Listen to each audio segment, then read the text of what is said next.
Imaginez un homme qui a tout perdu. Pas sa femme, pas son enfant, mais sa place.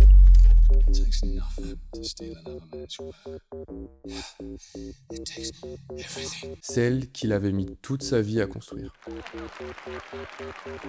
Un jour, quelqu'un a lu vol, sous ses yeux, devant tout le monde, exprès pour l'humilier. La plupart des gens auraient fini par lâcher prise, et lui non.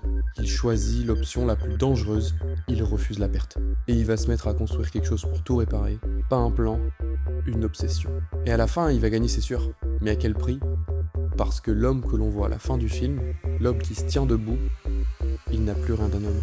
Ça, c'est le Prestige, le Inception, Interstellar, Oppenheimer, Memento. Christopher Nolan fait le même film depuis 25 ans.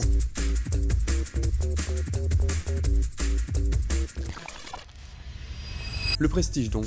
Passons au suivant. Memento, un homme perd la mémoire, et la solution la plus raisonnable qu'il trouve, se tatouer des indices sur tout le corps pour continuer une vengeance dont il n'a même plus aucun souvenir. My wife called me Lenny. Yeah, I know, you told me.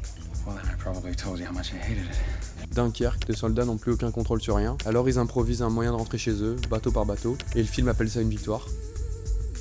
Tenet, un homme sans nom apprend à inverser le temps, pas pour retrouver qui il est, non, juste pour arrêter la fin du monde. Il réussit mais il ne saura jamais qui il aurait pu devenir. Interstellar, un père traverse des galaxies pour un peu plus de temps avec sa fille, il la retrouve, vieille, et le temps perdu reste perdu. À ce niveau-là, on peut même plus appeler ça une coïncidence. Revenons sur Dunkerque une seconde par contre, parce qu'il y a un truc que le film ne vous dit jamais à voix haute. 3 histoires, 3 échelles de temps totalement différentes. Une semaine, un jour, une heure, montées comme si elles se passaient simultanément, elles convergent, et Nolan construit tout le film pour un seul moment précis, celui où vous, dans la salle, vous comprenez que ces 3 lignes vont justement se rejoindre, une fraction de seconde seulement avant que ça arrive à l'écran.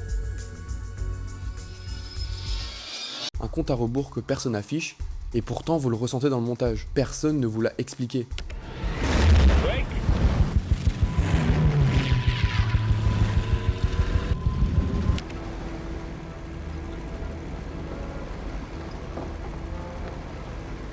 The French were holding the line, and the enemy tanks have stopped. Why have they stopped? Et si vous pensez que c'est un accident de mise en scène, regardez seulement Inception. It's a week, the first level down.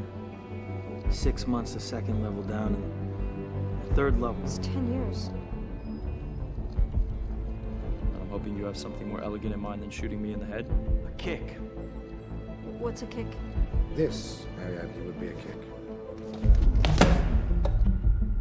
It's that feeling of falling you get that jolts you awake. It snaps you out of the dream. Chaque niveau de rêve tourne à une vitesse différente, et à la fin, il faut réveiller tout le monde en même temps, sur 4 niveaux qui n'avancent même pas au même rythme. Le van tombe, la neige explose, l'ascenseur atteint le fond, le kick. 4 horloges, une seule seconde, où elles doivent toutes sonner ensemble. Et justement, ce pattern, c'est exactement Dunkerque. Sauf que cette fois, le film va vous expliquer la mécanique à voix haute, parce que même Nolan sait que sans ça, aucune personne ne pourrait suivre. Alors la question, elle est plutôt simple en vrai. Pourquoi un réalisateur capable de changer de genre à chaque film, braquage mental, super-héros, guerre, espionnage, mythologie grecque, pourquoi il revient toujours à cette même foutue histoire ? La réponse facile serait qu'il manque d'idées, ce qui serait un comble pour l'un des réalisateurs les plus originaux de sa génération.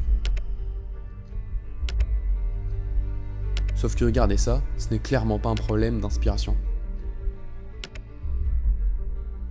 C'est un homme qui a des dizaines d'idées différentes, qui les utilise toutes pour raconter encore et encore la même chose. L'autre réponse facile, c'est la flemme créative, bien sûr. Une formule qui marche et qu'on va recycler à chaque film, parce que ça va rapporter forcément. Ça serait presque rassurant en fait, ça aurait du sens. Sauf que ça ne va pas expliquer pourquoi cette histoire précise. Pas un homme qui devient riche, pas un homme qui veut se venger, toujours la même chose. Un homme qui a perdu quelque chose, qui construit un système pour le reprendre, et à la fin qui gagne, sans pourtant jamais vraiment gagner totalement. 25 ans, 8 films, un seul schéma. À ce niveau de constance, ce n'est plus un type d'écriture, mais une véritable obsession. Ridley Scott has always been a tremendous influence on me.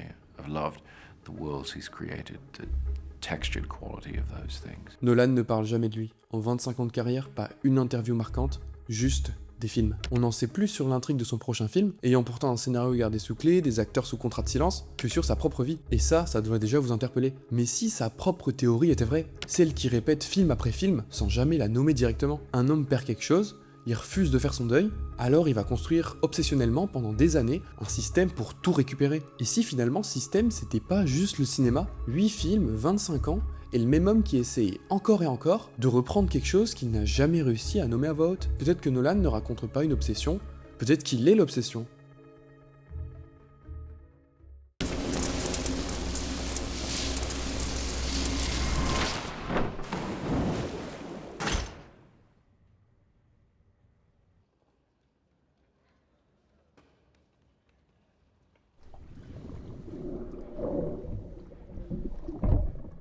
Vous reconnaissez la scène?